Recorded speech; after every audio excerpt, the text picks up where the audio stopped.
Hello guys, আসসালামু আলাইকুম।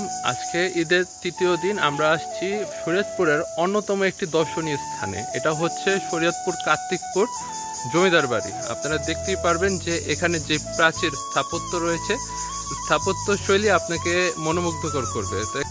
আমরা অনেকেই শরীয়তপুরে জন্মগ্রহণ করার পরও বা পৈতৃক নিবাস শরীয়তপুরে হওয়া সত্ত্বেও জানি না যে শরীয়তপুরের ভিতরে কতটি দর্শনীয় স্থান রয়েছে। শরীয়তপুরে প্রায় 10টিরও অধিক দর্শনীয় স্থান রয়েছে। তার মধ্যে অন্যতম একটি দর্শনীয় স্থান হচ্ছে নড়িয়া কার্তিকপুর জমিদার বাড়ি।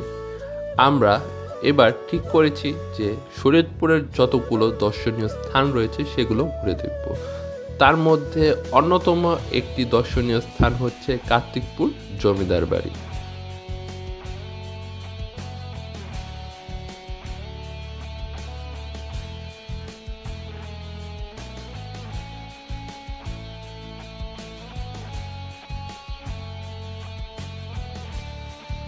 কার্তিকপুর জমিদার বাড়ি বাংলাদেশ এর শরীয়তপুর জেলার নড়িয়া উপজেলার কার্তিকপুর গ্রামে অবস্থিত এক ঐতিহাসিক জমিদার বাড়ি, যা স্থানীয়দের কাছে চৌধুরী বাড়ি নামেও পরিচিত। ভবনটি ইট, সুরকি ও রড দিয়ে তৈরি। ভবনটি দ্বিতল বৈশিষ্ট্য। কার্তিকপুরের জমিদারি আগে বিক্রমপুরের জমিদারির আওতাভুক্ত ছিল। বিক্রমপুরের জমিদারির 5 জন সেনাপতি ছিল, যাদের মাঝে পরবর্তীতে বিক্রমপুর জমিদারকে 3 ভাগে ভাগ করে দিয়ে দেন বিক্রমপুরের জমিদার, যার ফলস্বরূপ কার্তিকপুরের জমিদারি পান কমর রোশন ও শেখ লালু। পরবর্তীতে শেখ কালুর মেয়ের সাথে মোগল সাম্রাজ্যের এক সেনাপতি ফতে মুহাম্মদের বিবাহ হয়। মূলত ওইখান থেকে উক্ত জমিদার বংশের সূচনা হয়। ওই জমিদারের বংশধরের সাথে আত্মীয়তার বন্ধনে আবদ্ধ হন হযরত শাহ বন্দে আলী রাদিয়াল্লাহু।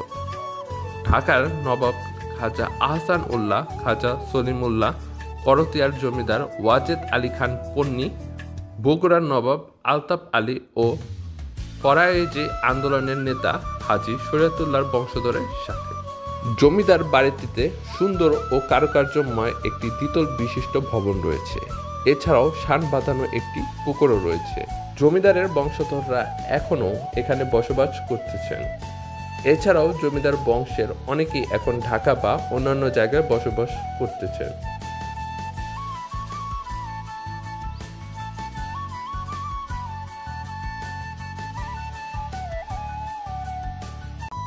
পিছনের স্থানটি খুবই জরাজীর্ণ অবস্থানে রয়েছে। পরবর্তীতে জানতে পারলাম এই স্থানটি 1600 সালে উন্মুক্ত হয়েছে। প্রায় 400 বছর আগের এই জমিদার।